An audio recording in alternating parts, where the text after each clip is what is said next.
Hi everyone. ఇవాళ ఈ వీడియోలో శ్రీ పోతులూరి వీరబ్రహ్మేంద్ర స్వామి గారు చెప్పిన కాలజ్ఞానంలో ఏముందో ఇప్పుడు నేను మీకు బ్రీఫ్గా వివరించి చెప్పబోతున్నా. ఈ వీడియోలో చాలా ఆసక్తికరమైన విషయాలు ఉన్నాయి. సో ఈ వీడియోని ఎక్కడా కూడా స్కిప్ చేయకుండా కంప్లీట్గా చూడండి. అండ్ అప్పుడు మీకే తెలుస్తుంది బ్రహ్మం గారు చెప్పిన వాటిల్లో ఎంత వాస్తవం ఉంది అన్నది. బ్రహ్మం గారు తనకి తెలిసిన భవిష్యత్తు విషయాలన్నీ వివిధ సందర్భాలలో చెప్పుకుంటూ వెళ్ళారు. అండ్ ఆయన వివిధ ఊళ్ళలో తిరుగుతూ ఉండేవారు. ఎక్కడ ఉండాలనిపిస్తే అక్కడ ఉండేవారు అండ్ తినేవారు అండ్ కాలజ్ఞానం ఉపదేశం చేసేవారు. అందువల్ల కాలజ్ఞానము ఒక క్రమ పద్ధతిలో ఉండదు. అండ్ బ్రహ్మం గారు కాలజ్ఞానాన్ని పద్యాల రూపంలో రాశారు మరియు వ్యక్తపరిచారు. వాటినే మనము గోవింద వ్యాఖ్యలు అని అంటాము. అండ్ ఈ గోవింద వ్యాఖ్యలలో మొత్తం 320 పద్యాలు ఉన్నాయి. అంటే బ్రహ్మం గారు భవిష్యత్తులో జరగబోయే 320 అంశాలు మరియు పరిణామాలన్నింటినీ పద్యాల రూపంలో రాశారు అని చెప్పారు. ఈ వీడియో లెంత్ ఎక్కువ కాకుండా ఉండడం కోసం బ్రహ్మం గారు చెప్పిన ఈ 320 అంశాలన్నింటినీ నేను మీకు పార్ట్లుగా వీడియోస్ని చేసి మీ ముందుకు నేను తీసుకొస్తాను. సో ఇప్పుడు ఈ పార్ట్ 1 వీడియోలో బ్రహ్మం గారు కాలజ్ఞానంలో భాగంగా చెప్పిన ఒక 30 పద్యాలు మరియు వాటి అర్థాలని నేను మీకు సింపుల్గా మరియు మీకు అర్థమయ్యేటట్టుగా వివరించి చెప్పబోతున్నా. సో వీడియోని ఎక్కడా కూడా స్కిప్ చేయకుండా చూడండి. అండ్ కొంచెం మన ఛానల్ని సబ్స్క్రైబ్ చేసి నన్ను కొంచెం సపోర్ట్ చేయండి. ఇంకా లేట్ చేయకుండా మ్యాటర్లోకి వద్దాం. నంబర్ 1, మేషరాశిలో శని ప్రవేశమైతేను మేలు కొందరికి అయ్యనిమా, దోషకారులెల్ల ధూళయ్యిపోయేరు, ధూమకేతువు మింటబుట్టినిమా. అంటే శని మేషరాశిలో ప్రవేశించినప్పుడు కొంతమందికి ప్రయోజనం ఉంటుంది. తప్పుడు మాటలు మాట్లాడేవారు నశిస్తారు మరియు తోకచొక్క ఆకాశంలో కనిపిస్తుంది. నంబర్ 2, వసుధలో బహుధాన్య వత్సరమందున ఉత్పత్తుములు బహుగలిగినిమా, ఎమ్మో కర్ములకు చింతలు పుట్టిని దుర్మందించిన నరులు సమసేరుమా. దీనికి అర్థము బహుధాన్య సంవత్సరములో అంటే 1878, 1938, 1998 మరియు 2058 సంవత్సరాలలో భూమిపై విపత్తులు ఎక్కువగా జరుగుతాయి. విలాసవంతమైన పాపులు చెడుగా భావిస్తారు. మూర్ఖులు మరియు అహంభావులు నశిస్తారు. నంబర్ 3, ముడుపు వెంకటప్ప ఉత్సాహమయ్యిని ముడుపులు తిరుమలకు నడిచెనుమా, కడప వద్దున్న కమలాపురంలోన కప్ప కోడికూత కూసినిమా.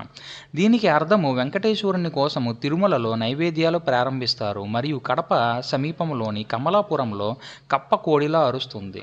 నంబర్ 4, జాతికి చాలా వైరములు గలిగి జనయోగము తెల్లడిల్లినిమా, పెన్నా యొడ్డున నుండు చెన్నూరు గ్రామము వరదల పాలైపోయినిమా. దీనికి అర్థం వర్గాలు అంటే ఫర్ ఎగ్జాంపుల్ కులాల మధ్య విభేదాలు తలెత్తుతాయి, ఐక్యత లేకుండా పోతుంది మరియు పెన్నా నది ఒడ్డున ఉన్న చెన్నూరు గ్రామము వరదలకు గురవుతుంది. నంబర్ 5, ఈశాన్యము నుండి విషగాలి వచ్చి విపరీత నరులంతా చచ్చెరుమా, కపట కిరాతకులను ఖండించి వెయ్యునకు కల్కి అవతారుడు వచ్చినిమా. దీనికి అర్థము ఈశాన్యము నుండి విషవాయువు వచ్చి నియంత్రణ లేని వ్యక్తులను చంపుతుంది, దుర్మార్గులను మరియు మోసగాళ్లను శిక్షించేందుకు కల్కి అవతారం వస్తుంది. నంబర్ 6, పొగరబోతులంతా భవిష్యమంతయు బూటకమని పలుకుచుండెరుమా, కాగల కార్యములు కనురెప్ప పాటులో జాగులేక జరిగిపోయినిమా. దీనికి అర్థము ఈ ప్రవచనాలన్నీ అబద్ధమని అహంకారులు అంటారు. చెయ్యాల్సిన పనులు ఆలస్యం చేయకుండా తక్కువ సమయంలో పూర్తి చేస్తారు. నంబర్ 7, భారత భూమిని పరిపాలనము చెయ్య పరదేశీ వాసులు వచ్చెరుమా, 6 సంవత్సరములు ఏకరీతిగా అంబ యొక్కతే అవని ఏలినిమా. భారత భూమిని పరిపాలించడానికి విదేశీయులు వస్తారు మరియు 6 ఏళ్ల పాటు అంబ అంటే ఒక మహిళ భారత భూమిని పరిపాలిస్తుంది. జనరల్గా మన ఇండియాలో ప్రైమ్ మినిస్టర్ టర్మ్ అనేది 5 years మాత్రమే. కానీ మనకి బ్రిటిష్ వాళ్ళ దగ్గర నుంచి స్వాతంత్రం వచ్చినప్పుడు నుంచి ఒక ఇందిరాగాంధీ గారు మాత్రమే ఆవిడ రెండవసారి ప్రధానమంత్రిగా ఎన్నికైనప్పుడు ఏకధాటిగా 6 సంవత్సరాలు మన భారతదేశాన్ని పరిపాలించారు. అంటే మార్చి 1971 నుంచి మార్చి 1977 వరకు మన దేశానికి ప్రైమ్ మినిస్టర్గా ఉన్నారు ఆవిడ. దీన్ని బట్టే మనం అర్థం చేసుకోవచ్చు బ్రహ్మం గారి కాలజ్ఞానంలో ఎంత యాక్యురసీ ఉంది అన్నది. నంబర్ 8, విశ్వములో విశ్వనాథ వదుతయుగు విశ్వబ్రాహ్మణుడు ఒకడు పుట్టెనుమా, విశ్వములో తాను శాశ్వతముగా నుండి విశ్వనాథుడనని పలుకెనుమా. దీనికి అర్థము ఈ విశ్వంలో విశ్వనాథ్ అనే విశ్వబ్రాహ్మణుడు ఒకడు పుడతాడు అండ్ విశ్వంలో తాను ఎప్పుడూ ఈశ్వరుడుగానే ఉంటానని చెప్తాడు. నంబర్ 9, భూతకాలమున రేపల్లె మూలన ఈత చెట్టుకు పూజ చేసిరుమా, దాత పార్థివ మధ్య దేశాధిపతులెల్లా పాతకంబగు రణము చేసిరుమా. దీనికి అర్థము భూమి ఉన్న కాలంలో రేపల్లె ప్రాంతంలో ప్రజలు ఈత చెట్టును ప్రార్థిస్తారు. దాత సంవత్సరంలో అంటే 1876, 1936, 1996, 2056 మరియు పార్థివ సంవత్సరాలలో అంటే 1885, 1945, 2005 మరియు 2065 సంవత్సరాల మధ్య దేశాలు చెత్త యుద్ధాలు చేస్తాయి. నంబర్ 10 ఉల్లిగడ్డకు ఉపదేశమిచ్చేటి కళ్ళ గురువులు కలిని ఉండెరుమా. కళ్ళ గురువులు నేల కాలదన్నుని యముడు, కళ్ళలేని నరులు కరుణించెనిమా.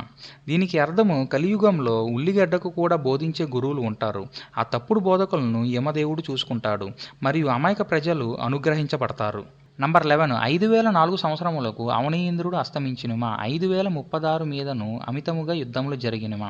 దీనికి అర్థము 5004 కలి సంవత్సరంలో ఒక గొప్ప వ్యక్తిని మనం కోల్పోతాం మరియు కలి సంవత్సరము 5036 తర్వాత మరిన్ని యుద్ధాలు జరుగుతాయి.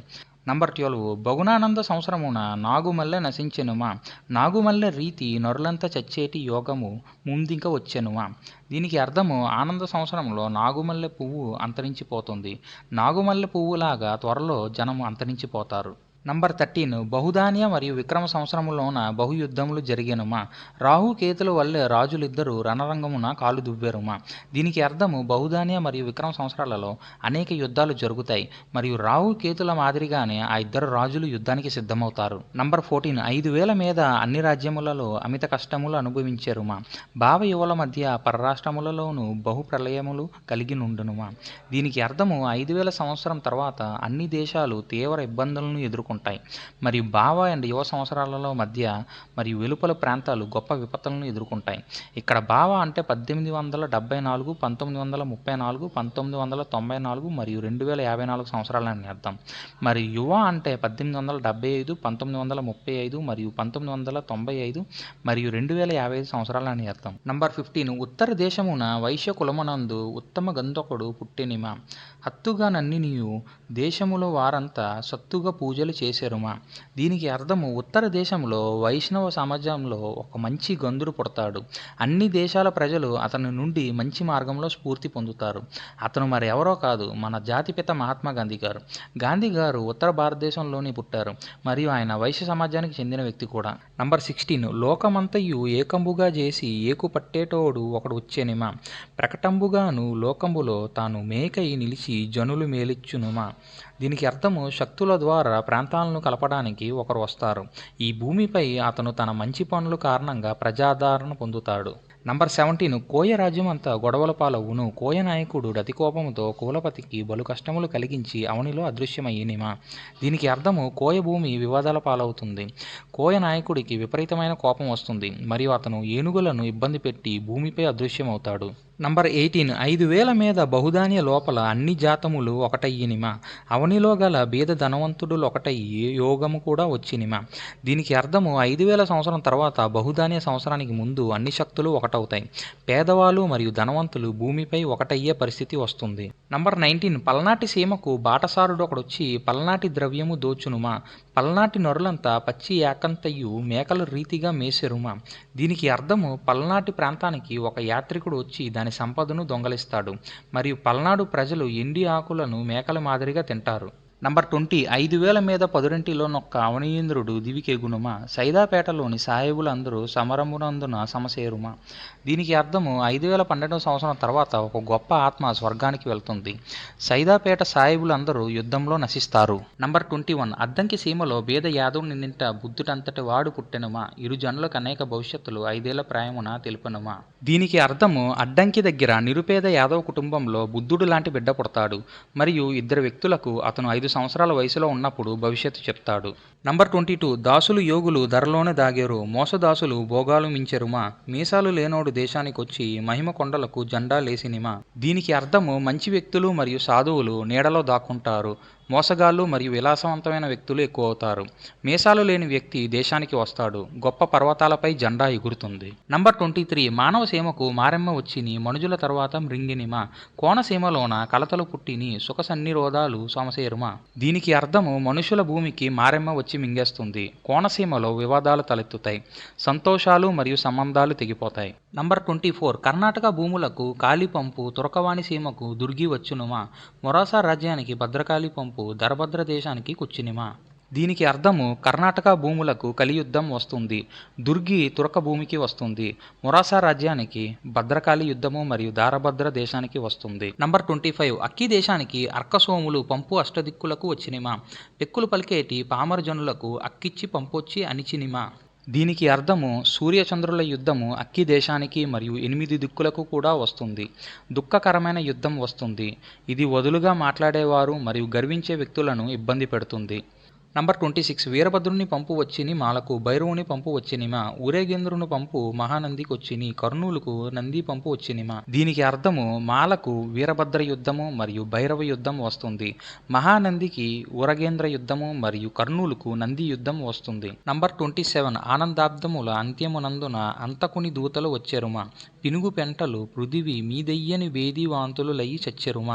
దీనికి అర్థము సంవత్సరాంతములో ఆనంద మరియు యమదూతలు వస్తాయి. శవాల కుప్ప భూమిని నింపుతుంది. ప్రజలు వాంతులు మరియు విరోచనాలతో మరణిస్తారు. నంబర్ 28 ధనుజనామ సంవత్సరమునందున వాంది బేందుల చేత వాలెరుమ ఉనుముఖ వంశమున కొంత పొయ్యిని కాని జాగని భూమి గొలుచెరుమ. దీనికి అర్థము ధనుజ సంవత్సరంలో వాంతులు విరోచనాలతో మరణిస్తారు. భూమిని హునాముఖల వంశమునకు కోల్పోయిన తర్వాత మిగిలినవి కొలుస్తారు. నంబర్ 29 ప్రభవ పార్థివ మధ్య పరదేశములన్నీ బలు ప్రళయముల చేత నిండినిమ ప్రభు వీరవసంత రాయులు లొచ్చడిలోగా ప్రళయములన్నీయు పండినిమ.